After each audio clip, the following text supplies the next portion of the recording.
Fantástico. Eu tive experiências fantásticas, né, trabalhando na faculdade, não só como professor, mas na época eu trabalhava como coordenador de marketing em uma faculdade e começávamos a perceber que o aluno entrava com 17 anos, passava 1 ano, 2 anos, quando dizia nosso pai, né, engrossava o pescoço, ali ele escolhia o que ele queria e saía daquela faculdade que estava fazendo. Ou senão, ele terminava a faculdade e dizia, papai, tome o seu diploma que agora eu vou fazer o meu. Então, existe realmente esse conflito, né, do que ele quer fazer com o que a família quer que ele faça. E com 17 anos, onde o pescoço não é grosso ainda, como diziam nossos pais, ele faz orientado pela família e faz o que a família quer. E isso quando dava aí um conflito, né, no futuro breve dele, criava-se um conflito. Aí eu quero ver o seguinte, na formação profissional dele, o que é que ele deve observar agora com olhar para a empresa? Em que empresa eu vou estagiar? O que é que deve ter essa empresa? Né? Agora inverte, ele analisa a empresa e não mais a empresa analisa ele. O que é que ele deve observar? Bom, primeiro ele precisa observar o ambiente de tarefa de negócio daquela empresa em relação àquilo que ele tem interesse em aprender. Houve uma mudança que algumas pessoas da área, às vezes, elas assustam um pouco. Essa geração, eles têm um tempo diferente do tempo nosso. Não é? Então, muitas vezes, ele já monta ali um espaço. Olha, essa empresa aqui, ela trabalha com esse sistema, ela é uma empresa que eu vou aprender tais e tais e tais situações. Então, eu quero passar ali 1 ano, 8 meses, conseguir perceber aquilo que eu precisava de um determinado aprendizado técnico. Agora, eu quero ir para essa outra empresa, que essa outra empresa ela é uma empresa de capital internacional, que eu vou conhecer um pouco outras culturas, uma outra metodologia de trabalho, 1 ano e por aí vai. Então, assim, esse aluno, esse estudante, ele deve primeiro ter oportunidade, se oportunizar a perceber essas questões. De repente, é uma empresa que trabalha com uma tecnologia diferenciada, de repente, é uma empresa que ela trabalha numa vocação voltada para o meio ambiente, para a sustentabilidade, né, para trabalhos específicos, e aí ele já vai ter aquela outra experiência. De repente, é uma outra empresa que ela, no final já da sua formação, ela lhe dá a oportunidade de ser contratado, participar de um programa de trainee, uma empresa que ela tem filiais em outros lugares do mundo, se isso para ele for uma coisa diferenciada, interessante, e ele tem interesse em morar fora, se ele traz a competência de um outro idioma bem desenvolvido, então ele pode montar o seu interesse dessa forma. Assim como tem uma outra coisa que eu acho também interessante a gente colocar, que é que os seus valores, que os seus interesses, que a sua forma de ver o mundo, ela seja também idêntica ou que ela caminhe na mesma maneira que essa empresa. Imagine se você vai querer trabalhar, por exemplo, numa empresa de armamento bélico, se aquilo for completamente diferente dos seus valores, se aquilo não fizer sentido para você, se você não concordar com aquilo e aquilo for fazer mal a você, eu acho que definitivamente nenhuma oportunidade vai ser extraordinária dentro daquele tipo de negócio. Então, você está dizendo, Renata, que o estudante ele deve optar por estagiar em várias empresas no seu percurso de estágio de formação profissional ou passar a entrar no estágio e passar a sua faculdade numa empresa? Professor Renato ou André, como você analisa isso? Desculpa. Professor Taus, eu creio que, a priori, sim. O aluno ele deve procurar diversos estágios, até mesmo porque as experiências, nunca uma empresa é igual a outra, sim. Elas podem, obviamente, estar no mesmo ramo, obviamente, terem visões até, enfim, parecidas, missões parecidas, né? Mas é muito interessante se eu tivesse que dar um conselho ao aluno que está assistindo o nosso programa, que está pensando no estágio, eu diria para ele não ficar mais do que 6 meses numa empresa. Isso, a priori, sim, é o meu conselho. Até mesmo, professor, porque é só a gente fazer uma conta muito rápida. Se ele é uma pessoa que tem talento, que tem capacidade de proatividade, autoliderança, visão, resiliência, e aí voltamos mais uma vez para aqueles valores que são extracurriculares, né? Então, ele é um profissional que ele vai ser disputado, e veja bem, se ele passar 6 meses, 7 meses numa empresa, estagiando 8 meses, e aí, durante a faculdade dele, ele tiver a oportunidade de conhecer 4, 5, 6 empresas, ele quadriplicou, quintuplicou as chances de, em se formando, ser contratado. Ao passo que se ele só ficou numa empresa, mesmo que ele tenha construído ali uma história muito boa, muito amigável, muito, né, feliz com aquele corpo ali daquela empresa, as chances é que ele colocou os ovos somente naquela cesta. Essa é a minha visão. E as pessoas às vezes dizem assim, não, mas no cenário que o Brasil está, ou no cenário que o Brasil está caminhando ou caminhou, deve se agarrar qualquer oportunidade com unhas e dentes. Eu digo o seguinte, sabe, professor? Um bom profissional, hoje o mercado, na minha visão, a professora Renata pode dissertar sobre isso aí melhor, mas a minha visão, o mercado hoje, ao mesmo tempo que nós temos um grande número de pessoas fora do mercado de trabalho, mas ao mesmo tempo também o mercado carece de pessoas com perfil de liderança, resiliência, capacidade de gerenciar conflitos, capacidade de resolver problemas, proatividade, pessoas que não esperam, que fazem, pessoas que não ficam deitadas esperando o vento da oportunidade, mas criam o vento da oportunidade. Então, esse perfil de profissional, ele sempre vai ter vaga em qualquer empresa.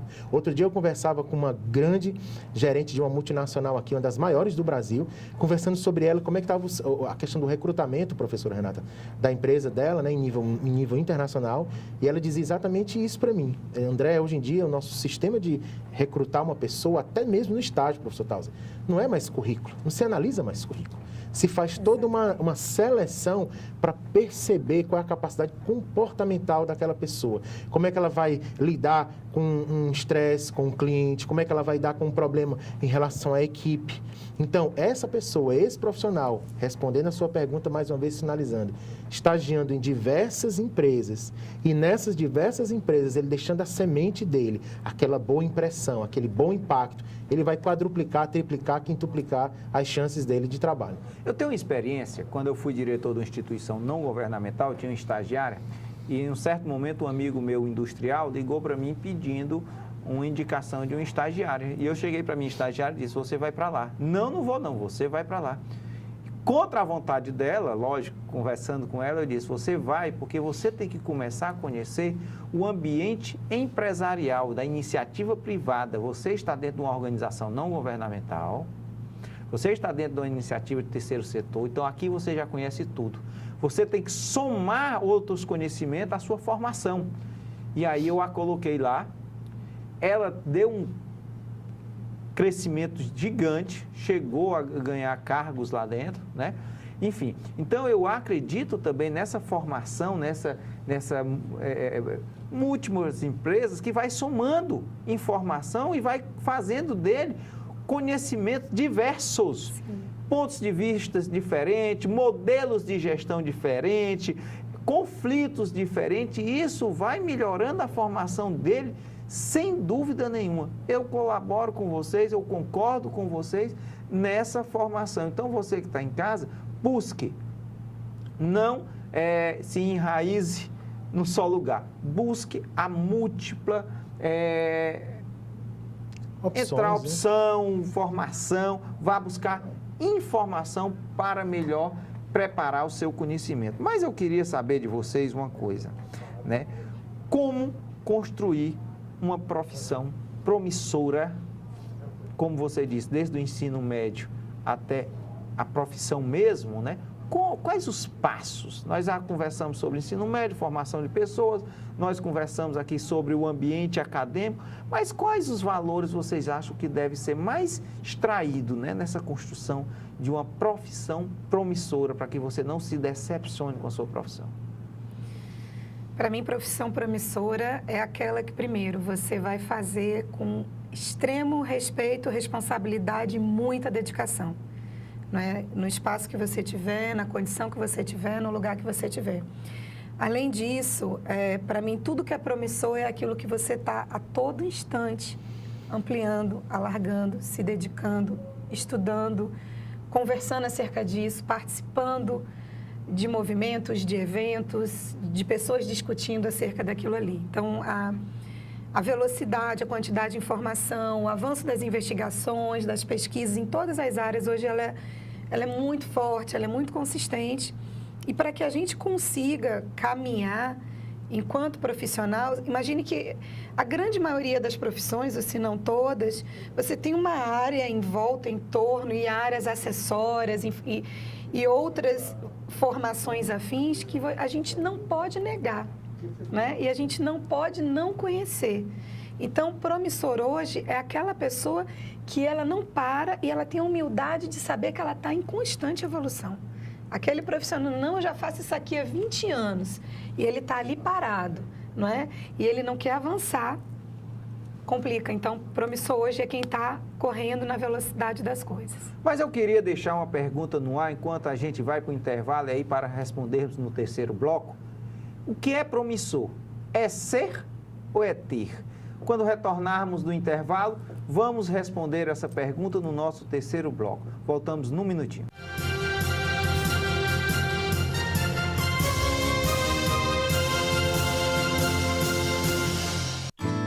Chegou o Vale Cultura, um crédito de R$50 mensais cumulativos para o trabalhador ter acesso à cultura. Ir ao teatro, cinema, circo, shows, museus, comprar livros, DVDs, instrumentos musicais, revistas e jornais. Para isso, a sua empresa tem de aderir ao programa. A cultura tem muitas formas de arte e lazer, e você merece ter acesso a tudo isso. Saiba mais em cultura.gov.br/Vale Cultura. Ministério da Cultura, Governo Federal.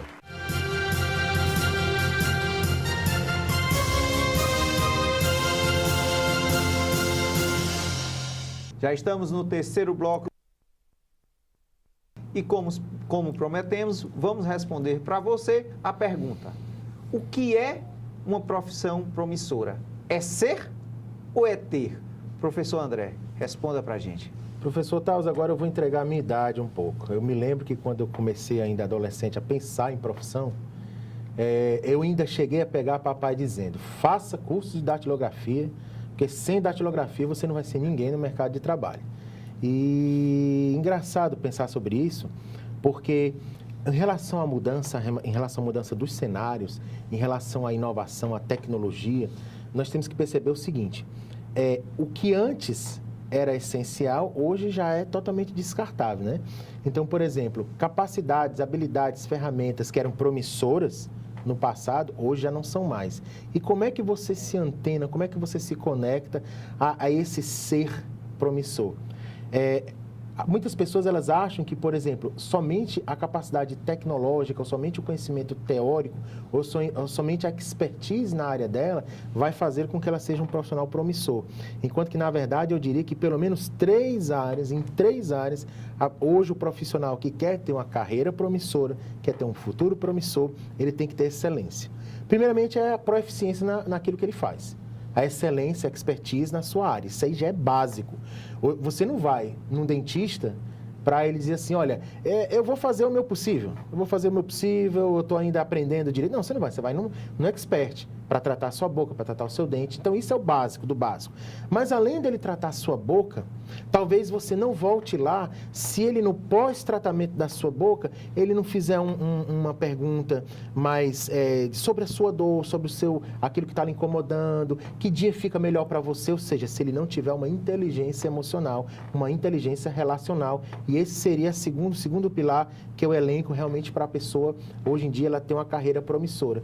E a terceira característica, que eu acho que é a de sempre, né? A pessoa ter, e aí a professora Renata foi muito feliz quando ela no primeiro bloco falou isso, ela ser aquela pessoa que sabe fazer o seu network, aquela pessoa que sabe construir relações dentro e fora do trabalho. Então, voltando, para mim, uma carreira promissora é um profissional que tem, sim, a excelência naquilo que faz, busca, está todo o tempo se renovando, está todo o tempo conhecendo, inovando, participando de fóruns, de congressos, revistas, assinando fóruns, se conhecendo, procura, no tratamento com o seu cliente, ter um tratamento, entregar mais do que necessariamente o mercado espera que ele entregue. Então, algo a mais ali, ele ter essa inteligência emocional e ele trabalhar o seu network, né? Sem o network, a gente sabe que a gente não sobrevive. E eu acho que essas são as três características, professor, essenciais para um profissional pensar em ter uma carreira de sucesso, uma carreira promissora. Professora Renata, o que é sucesso? É o dinheiro, é o material ou é o pessoal? Cada um tem o seu sucesso, né? Eu acho que o sucesso hoje é uma coisa que ela foi bastante desconstruída, e isso é muito interessante. Para algumas pessoas, sucesso é tempo livre, para outras pessoas, sucesso é qualidade de vida, para outras pessoas, sucesso status, é ser reconhecido e zero tempo livre para você construir isso. Para outras pessoas, sucesso é você se dedicar seu tempo a ajudar outras pessoas. Para outras pessoas, sucesso é ter muito dinheiro. E aí, assim, eu sempre gosto de colocar que sucesso é uma escolha e uma proposta individual. Sucesso não é mais aquela coisa, não é? É padrão para todo mundo. Sintetizando o que faz você feliz. Pronto. Exatamente, igual o supermercado. Lembrando o slogan, Não, né? E lembrando um supermercado. Mas é feliz, é um slogan que cabe bem, né? É muito individual, é muito individual. Eu queria chamar a atenção de vocês, e aí queria debater com vocês, eu acho que palavras aí do nosso cotidiano, né? Estagiário, empregado, endoempreendedor, e aí eu acho que para o nosso telespectador, talvez essa palavra seja mais nova, e o empreendedor. Como é que eu relaciono, né? E até as palavrazinhas da moda, né? O colaborador, não existe mais o empregado, é o colaborador. Como é que eu relaciono essas palavras? Ó, professor, a professora Renata, mais do que ninguém, ela tem proficiência aí nessa sua pergunta, mas eu acredito que o principal é você ter uma atitude proativa, aquilo que eu falei no começo. Se você entra, muitas pessoas elas querem emprego, mas na verdade não querem trabalho, né? Elas querem um lugar onde elas façam a retirada mensal delas, elas têm o sustento delas, e aí só pegando o gancho ainda na pergunta sobre sucesso, não há sucesso, não há poesia no final do mês sem um retorno financeiro, né? Eu acredito que a família, em primeiro lugar, para mim, acredito que o seu tempo de qualidade é essencial, mas é importante uma profissão que ele realize também financeiramente, né? Claro. E vai ganhar mais dinheiro, professor Tauser, vai ter um retorno financeiro, uma colheita financeira maior, aquele e aquela profissional que perceber que ele está ali no mercado para resolver problemas. Porque independente, isso é a minha visão, a professora Renata pode colaborar melhor. Independentemente se ele é colaborador, se ele é empregado, se ele é empreendedor, eu acredito o seguinte, que a pessoa que desde o momento quando ela está escolhendo a sua profissão, ela já escolhe a sua profissão pensando numa profissão que, abre aspas, dê menos dor de cabeça para ela, que ela só vai trabalhar com prazer, que ela só vai trabalhar com satisfação, que ela não vai perceber que o cliente tem uma necessidade que precisa ser respondida e atendida, essa pessoa ela já está fadada, na minha opinião, ao fracasso. Agora, do contrário, as pessoas que se concentram em resolver problemas, que tem aquela gana, aquela obstinação em resolver o problema do outro, aí ela, como empreendedor, ela vai dar certo, como colaborador, ela vai dar certo, como empreendedor, ela vai dar certo. Por quê? Porque, como a gente chama no coach, o mindset, a mentalidade, o modelo mental dessa pessoa é um modelo mental voltado para o êxito. Algumas pessoas não gostam da palavra sucesso, então eu vou usar a palavra êxito. Para o êxito. Para o sucesso nesse sentido, dela alcançar os seus resultados. Então, se ela tiver proatividade, se ela tiver essa capacidade de responder à necessidade do seu cliente, eu acredito que, independentemente da nomenclatura, mas aí a professora pode me corrigir se eu estiver errado, independentemente da nomenclatura, ela vai ser um profissional bem-sucedido e ela vai alcançar o êxito, o sucesso na sua vida. Tem passomado, professora Renata. E aí eu vou chamar a atenção. Vamos destrinchar a palavra endoempreendedor? A palavra endoempreendedor é aquela pessoa que tem a vocação de ser empreendedor no sentido não necessariamente de ter um negócio, né? Então, eu posso ter um colaborador que ele tem essa característica, aquele colaborador que ele sabe exatamente quanto que aquela empresa lucra, quanto que a sua carteira de clientes, qual é o portfólio daquela sua carteira de cliente em relação à fatia da empresa, ela sabe quanto você faz parte do sucesso e daquele negócio. Não precisa de ter um gestor que passa o tempo todo dizendo você fez, você deu retorno, você fez um follow-up, não, porque ele entende o seu papel dentro daquele portfólio de serviços que ele está oferecendo. É como se ele fosse realmente, mesmo que dentro de uma empresa, o dono do seu negócio, né? É como se ele administrasse o seu negócio. Ele tem mesmo um radar, uma mente diferente. Então, ele não fica ali parado esperando. Não, se o senhor não me pediu, eu não fui lá, não fiz. Ele se antecipa, ele entende, ele já antecipa necessidades, ele já verifica o que alguém está fazendo, uma outra empresa fez, eu vi aqui na internet, opa, o concorrente está fazendo aquilo ali. Ele já traz ideias, ele já é né? Ele já vem com uma mentalidade, uma percepção diferente. Ele não é estagnado, né? Ele não está ali, pronto, acabou minha atividade agora. Né? Então... É o empreendedor, as características do empreendedor atuando dentro da empresa que não é a dele, ou seja, ele é funcionário com todas as características do empreendedor. Exatamente. Eu posso dizer, então, que muitos dos empreendedores que saem da sua empresa, do seu emprego, para montar a sua empresa pessoal, particular, e geralmente para concorrer com aquela empresa onde você era funcionário, é porque ele não encontra esse ambiente adequado para ele externar suas características empreendedoras? Perfeito. Eu acho que também, além disso, ele já percebe até um espaço, um gap no mercado, Sim. né? Ele já está ali, ele diz, bom, aqui presta esse serviço, aqui entrega até aqui. Olha, eu estou percebendo que tem ali uma bola quicando. Sim. Tem isso, tem isso, tem isso, tem isso. Ele já aproveita, né? Ele já criou um networking, ele conhece o mercado, ele entende bem daquele métier. O que ele já vai fazer? Ele já vai fazer uma outra prestação de serviço, ele já coloca o negócio dele, ele já oferta o serviço e o trabalho dele. Então, é mesmo aquela pessoa que está efetivamente com o radar ligado, ele está aberto, ele está atento. E, né? Renata, interessante. Não sei se, salvo engano, foi Jorge Paulo Lemann, mas eu escutei de um grande empreendedor no Brasil uma frase, acredito eu que fui numa palestra, que ele disse o seguinte: o empresário de sucesso, o empresário inteligente é aquele que sabe o time, o momento exato de transformar o seu colaborador master em seu sócio antes que ele vire o seu concorrente. Então, é exatamente isso que a Renata falou, né? O empresário que tem aquela visão, que é aquele empresário que vai dar certo, ele sabe que, por exemplo, ele não precisa, e aí deixando essa dica também para os nossos ouvintes que estão nessa batalha do dia a dia do mercado de trabalho e querendo se colocar no mercado de trabalho, né? Ele sabe que ele não precisa ser o entendedor supremo de todas as áreas da empresa dele. Ele precisa entender de gestão de pessoas, ele precisa entender de liderança, de saber aglutinar as pessoas exatas, as pessoas certas, para o local certo naquele momento, né? Então, ele tem esse feeling, como você falou, de perceber, não, fulano ali se destaca, fulano é proativo. Fulano, eu dou uma tarefa para ele e ele já vem com várias soluções. Olha, se isso não deu certo, tem um plano B, tem um plano C. E aí ele pega essa pessoa e consegue agregá-la de uma maneira mais, vamos dizer, fidelizar essa pessoa na sua empresa para que ambos cresçam juntos. E uma coisa que você falou, professor Tausa, que eu me lembrei, que é muito interessante, por exemplo, o profissional de sucesso, o profissional de carreira promissora, é aquele profissional também que se percebe, professor Renato, o que a senhora também acha disso? Que ele vai ganhar, ele vai alavancar a vida dele profissional e financeira quando ele também gerar valor para dentro da empresa. Porque muitas vezes, por exemplo, o profissional chega assim, qual é o momento certo? Chegam para mim perguntando como coach, André, como coach, qual é o momento certo de eu pedir aumento para o meu chefe, para o meu superior, para o meu patrão? Qual é o momento certo?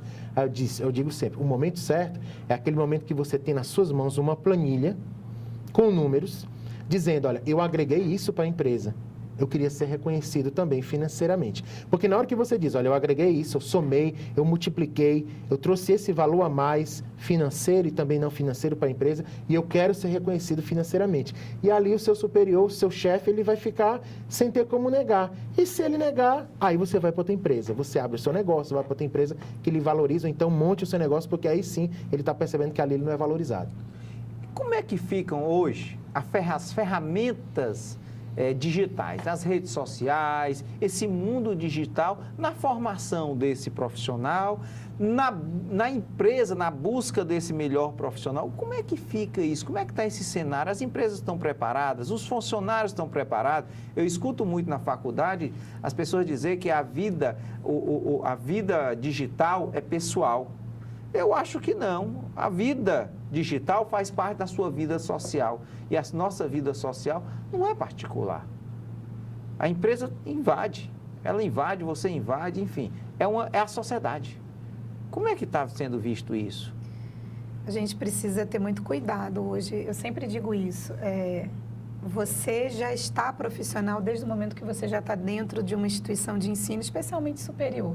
Né, digamos assim. Então, não dá mais para você errar tanto. Tem que ter cuidado com polêmicas, tem que ter cuidado como você coloca a sua imagem, não é? Em relação, sei lá, a bebida alcoólica, a exposição da imagem. Então, a gente está sempre numa construção. As pessoas estão olhando para a gente a todo instante. as empresas estão olhando, inclusive para o teu comportamento na rede social, não é? Porque isso já faz parte, efetivamente, como você falou, professor Taus, da nossa vida, da nossa personalidade, é uma extensão nossa. Então, o cuidado, o critério. A rede social, ela tem 2 papéis hoje nessa questão da formação. Como eu havia falado antes, ela tem esse papel educativo e cheio de possibilidades, não é?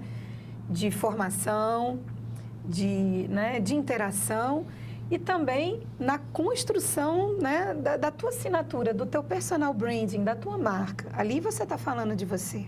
Ali você está expondo ideias. Então, a gente tem que ter critério, tem que ter cuidado, a gente tem que ter respeito, tem que ter responsabilidade acerca do que a gente vai falar ali, colocar ali. E é um ambiente também de uma reflexão mais madura. Então, o profissional em formação, que é o que eu chamo estagiário, para mim o estagiário ele é um profissional em formação. Muito bom. Né? Então, é importante que ele tenha essa responsabilidade. E isso começa em tudo, na maneira como ele se relaciona em sala de aula, na maneira como ele vai participar com seriedade de um trabalho, na maneira como ele interage, na maneira, já desde a sala de aula até a rede social e tudo isso que faz parte da formação dele. Professora Renata, eu estou me lembrando, quando você colocou, como ele se relaciona na sala de aula, e aí eu vou deixar aqui uma dica, que eu digo sempre, muito das pessoas que estão se formando ali junto, vão amanhã ou ser parceiros ou concorrentes no mercado de trabalho. Aí você está lá, pega um currículo e diz, não, esse cara se formou comigo. Isso pescava muito, isso não fazia nada. Ou então, lado bom, pode contratar excelente profissional desde a época da faculdade. Não é assim que funciona? Totalmente. Eu sempre reforço para eles que, muito além disso, o professor hoje, na grande maioria das vezes, ele é um profissional de mercado, porque a primeira coisa que o aluno faz hoje é assim, professor, o senhor trabalha com o quê? Professor, você só dá aula ou trabalha? É. Você vive isso, acho que você também. Isso todo dia. Como se ser professor é uma coisa que você vai ali, né, e você, naturalmente, aquilo sai. É um trabalho imenso. Mas o aluno, ele cobra a tua experiência do que tu está falando, da teoria. Então, o teu professor é um homem de mercado. E os teus colegas também, se não já estão, serão provavelmente profissionais, não é? Professora Renata, um minutinho para a gente aí dar uma sintetizada, deixar as dicas para os nossos telespectadores. Então, primeiro, definir o que ele quer para a vida dele, como ele quer e como ele está utilizando o tempo dele para a construção da profissão dele. Situação 2, utilizar de todas as possibilidades que ele tiver, na instituição de ensino, na rede social, na internet, curso livre, curso à distância, curso presencial, evento, sugar, participar, usufruir de tudo que ele tiver possibilidade, biblioteca, livro, tudo. Além disso, ele perguntar aquilo que ele não sabe, ter curiosidade, estar com um professor, estar com um palestrante na instituição de ensino, perguntar, não ter vergonha. Vai apresentar um trabalho em sala de aula, seja o primeiro, trema, gagueje, vá lá, vá a primeira, vá a segunda vez, desenvolva sua capacidade de se comunicar, desenvolva sua capacidade de falar em público, não é? Desenvolva outras habilidades, então, e aproveite fortemente as possibilidades de formação através de um programa de estágio. O momento de você aproveitar o estágio ou programas de trainee são momentos absolutamente importantes, fundamentais, e é uma das entradas mais sérias, com maiores oportunidades e chances que ele tem hoje no mercado de trabalho, sem dúvida alguma. Professor André. Professora Renata já colocou questões que são cruciais, que são importantíssimas. Eu quero só acrescentar que tanto para o profissional que está fazendo a sua faculdade, como até mesmo para o estudante que está no ensino médio, para o pai do estudante, que muitas vezes, por enquanto, está bancando essa formação profissional, eu aconselharia sim o profissional a buscar uma formação, um processo de coaching para ele despertar para os seus talentos, porque é mais barato emocionalmente, é mais barato financeiramente, ele procurar um processo de autoconhecimento com a psicopedagoga, com o coach, com o profissional de coach de